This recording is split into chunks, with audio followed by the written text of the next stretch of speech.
Hello everybody, John here, and today onto the garage I'm going to do a little modification to one of my favourite tools, and that's my Gerber armbar.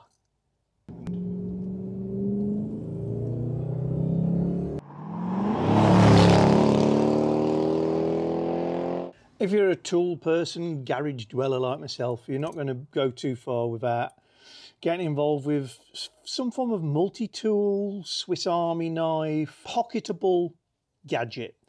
And for years, I've had one of these. I've actually got two. It's called a Gerber armbar. It's not without fault, but it's one of my favourite tools. And it's practically an everyday carry for me.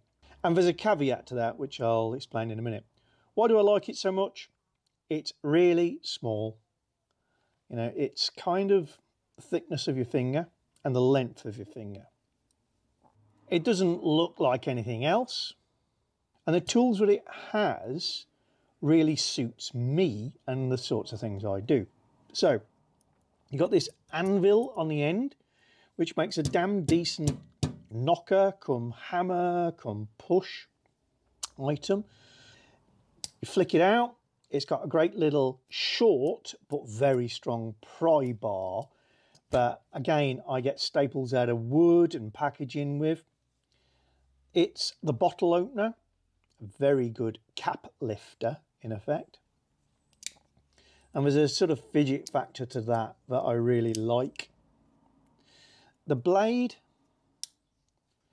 is under 3 inches, which is important if you're in the UK, because it's illegal to carry a bladed article, as we call it, over 3 inches in length. It is a locking blade, which is where my caveats start to come in for this.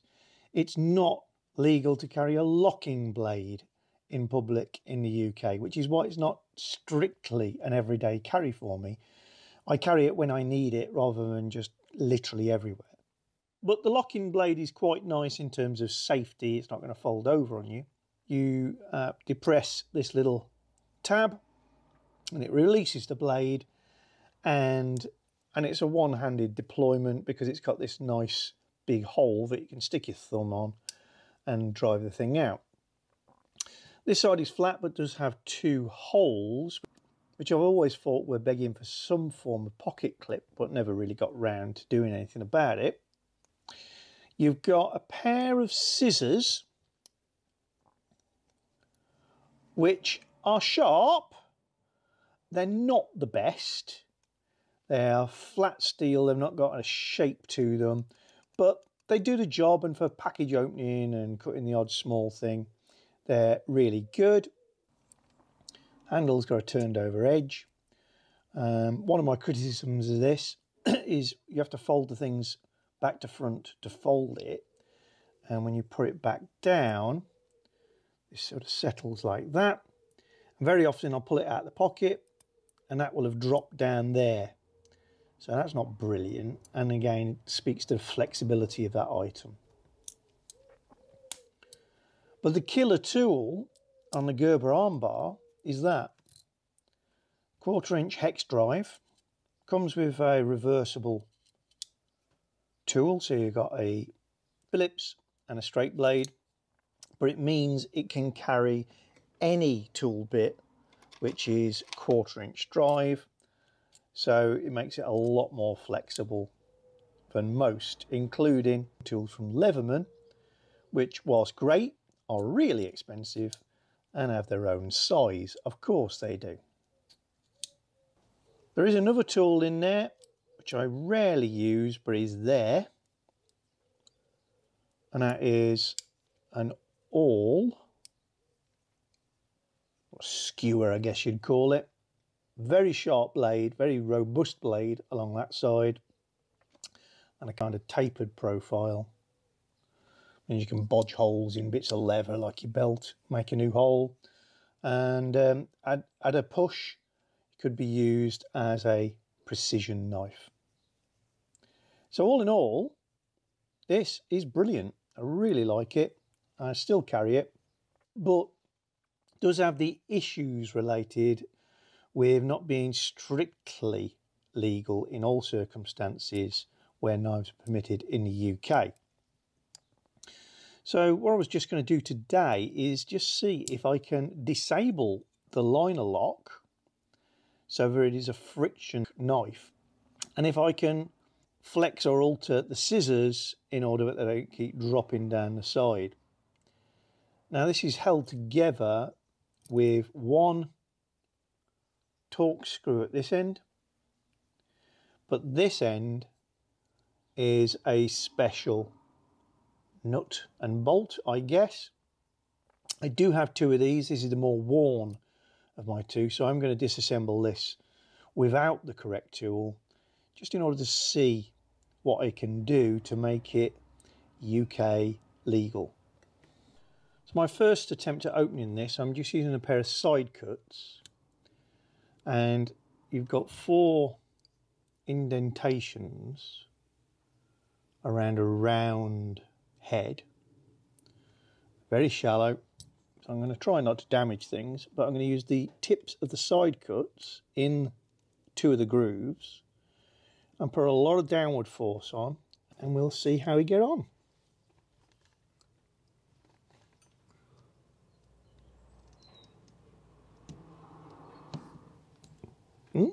I'm moving it, and the Gerber logo is not rotating on the other side.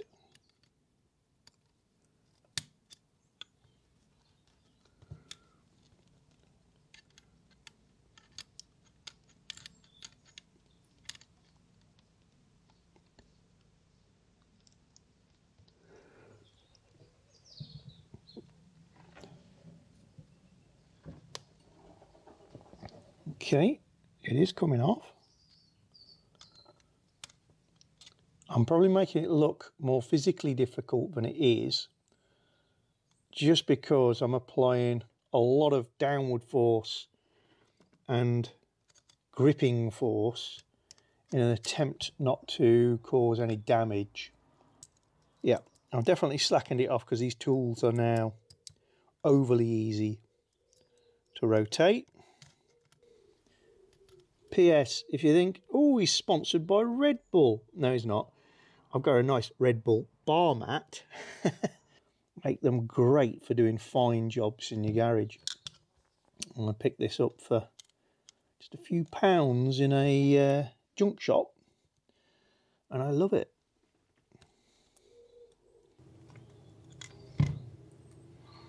Yay! So let's get that out. So there's a screw.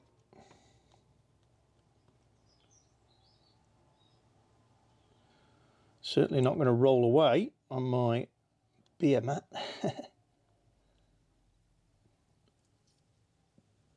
There's the washer that sits beneath it, and it's got a kind of D-shape bore.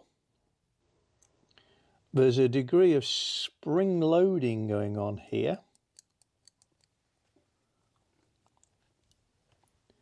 Which might just be the liner lock. So I'm going to lift out the blade. Yep, it was the liner lock. Below the blade, we appear to have a washer. Just going to get a pick tool. Yep.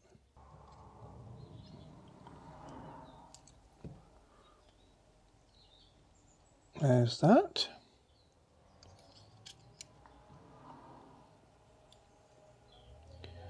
And then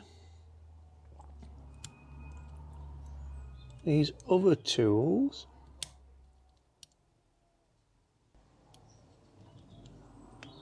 are free to rotate around this shaft. There we go, and you just push that through.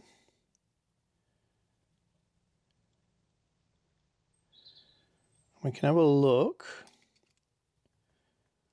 how these are assembled. Let's push it a little bit further.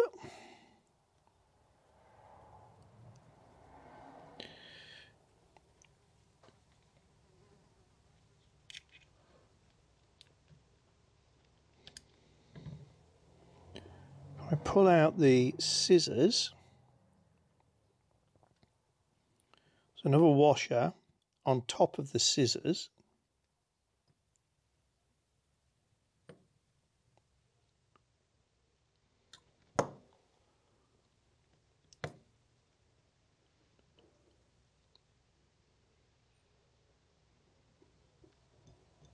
Okay, then we've got the awl, and that's got a washer on top of it.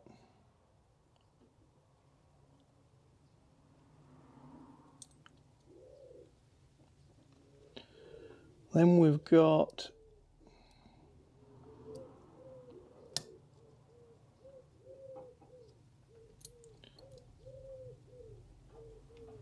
a screwdriver,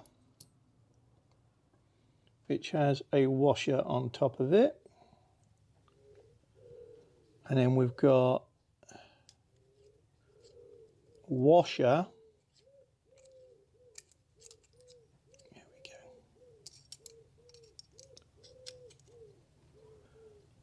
go. Underneath.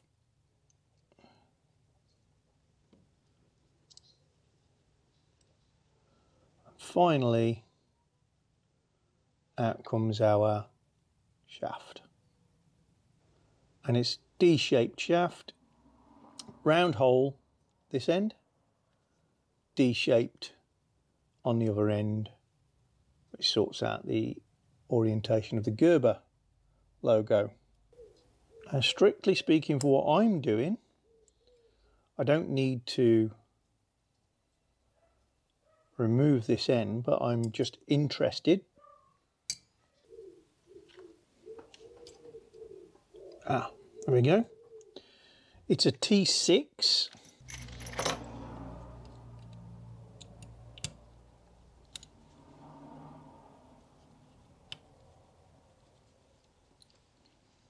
However,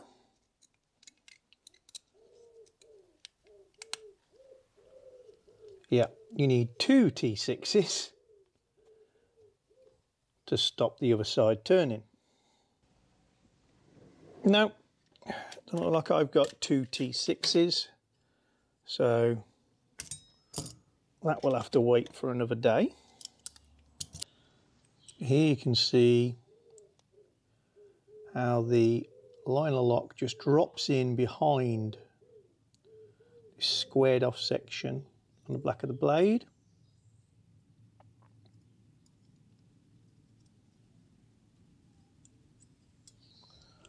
I just want to see if I can overextend this back a little.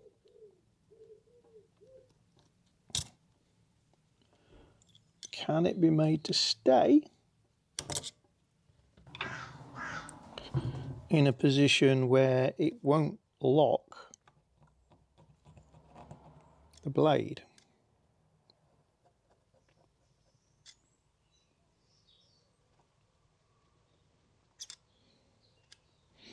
Yeah, it's definitely moving.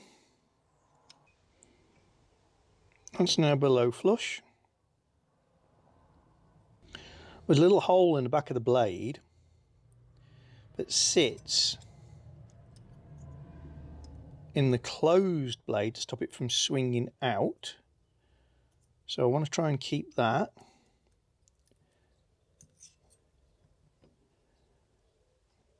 In a position where it's going to make light contact. I think we're about there. So that's now flush. I'm just going to spray a little bit of alcohol on.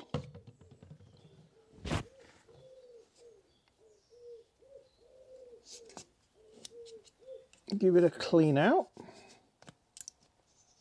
Okay, I've given everything a bit of a clean up. That is now flush.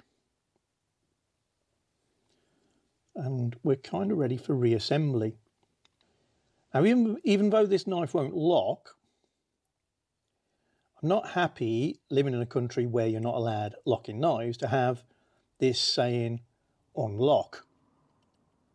So I think the neatest, best solution is I've cut a 22mm long piece of black heat shrink with a 6mm bore, and I'm going to pass that over the liner lock finger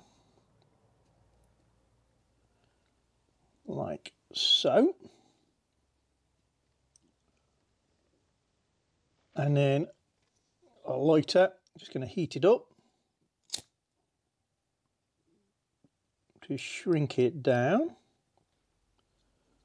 It's gone instantly nice and flat and smooth on that side. Let's do this side.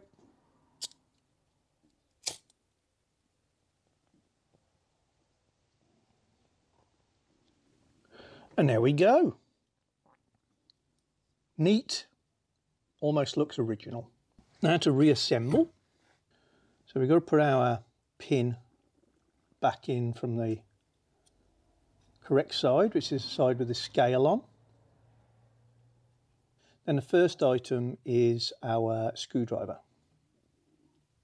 And we know that that's going to have a washer. So put our bolt through and pop one of the washers on. And put our tool in. And there's this sprung finger that you've got to depress to get this on.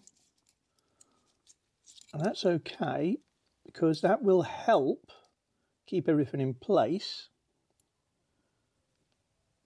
So that's the first item in place. Then we go another washer. Then it's the turn of the awl.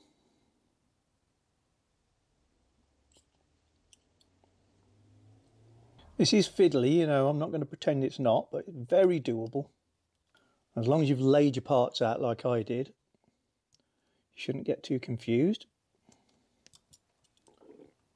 Washer. Yay, it took a while. And then potentially the hardest is the scissors, because you've got to keep the little spring on it and creep the whole thing underneath, which means you've got to pull back the center pivot to make enough space for it. Oh, nearly there. Just got to get the spring to go over the pin.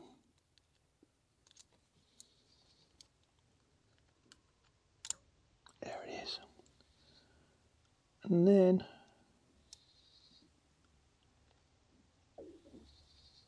I think we're very close. If I can maneuver the pin through the hole. But the hole is D-shaped. So at this stage, I might have to rotate to get it into the right orientation.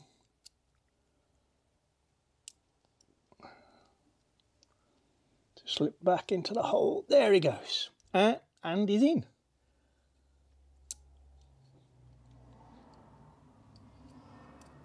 Just check that the spring is in the right place. It is. So the last two items really should be washer, blade washer, and this cap. However, I want to increase the friction rather than decrease the friction now, because it's now a slip joint knife on this. So what I'm going to do is we're going to replace one of the washers with this slightly thicker, this is a 0.8 thick copper washer. The original, which is a 0.2mm thick stainless steel washer. So we can put our knife blade on top of that, swing it round into the closed position, I'm going to leave out the other 2.2 washer so that my gaps are made up a little bit better. This washer that goes on the top has the D shape in it, so it can't move relative to the shaft, which will again increase the friction against the knife. And then pop our screw back in and just tighten it up nicely. So at this stage I'm just going to move things around, make sure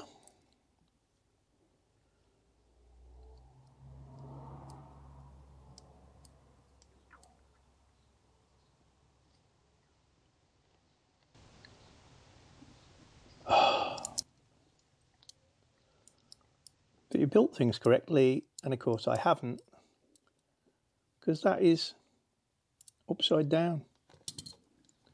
Shows you how easy it is to mess this up. So I'll flip that over and rejoin you once I've caught back to this stage again. Okay folks, all you've missed is me grumbling at myself as I reassemble things. So I'm going to put a copper washer on.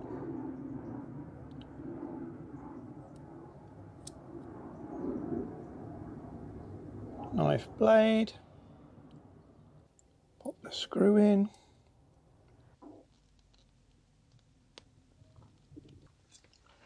The awl is feeling quite difficult to move.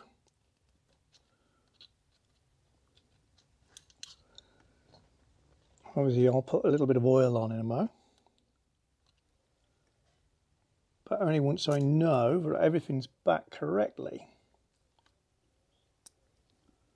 That feels good.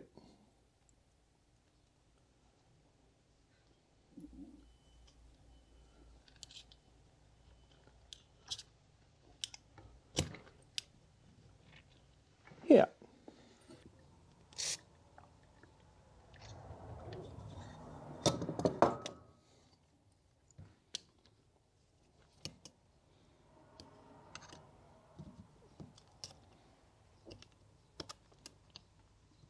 The awl was always difficult, but it's tighter now than it was. So we'll play with the other tools. Scissors are tighter than they were, but perfectly acceptable.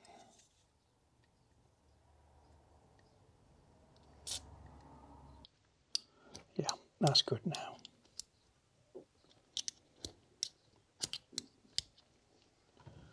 Just a little bit more rerunning in, and that one will be back to normal.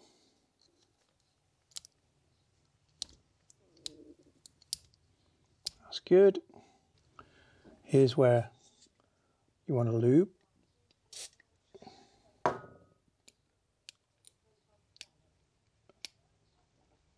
We go over to our knife. Good amount of friction and no liner lock. So it is now a Gerber armbar that is fully street legal in the UK, unless you guys think otherwise. If it is, let me know. But we've got our under 3-inch length blade, no locking facility, therefore that is now everyday carry for the UK. So not without its flaws, but a really good knife that I enjoy using. The scissors will keep slipping down the side rather than sitting where they should, because the metal is just a bit too flexy. I'm going to take that little tang there that uses a thumb pad, and I'm going to bend it over a little further. In an attempt to hook it into that hole, so it's less inclined to slip off and go down there. The awl is always tricky because you just got this little hook to try and get your finger under, which is hard to do unless you deploy all the other tools first and then grab a hold of it by the end. But other than that, this is a great tool. Hope you enjoyed that. If you want a Gerber armbar, it's not sponsored in any way, but I'll put a link below to my Amazon shop page and you can see the prices of these at the moment. But really good, affordable, useful, everyday tool. If you just go to Amazon/shop/to the garage, and I'll put that link in the description below so that you can just click on it. It takes you to a To the Garage area of Amazon that is categorized into hand tools, power tools, gadgets and gizmos, things specifically the XK8, etc. that I've bought from Amazon over the years so that you can follow the same links and have a look, see how much those cost at the moment. Nice little feature. Thank you, Amazon. If you're enjoying our channel, then don't forget to subscribe and click the little bell icon so you get notifications of new videos. And please give us a thumbs up or thumbs down, and you can share the videos. And below the video is always the area where you can comment and get involved with the chat.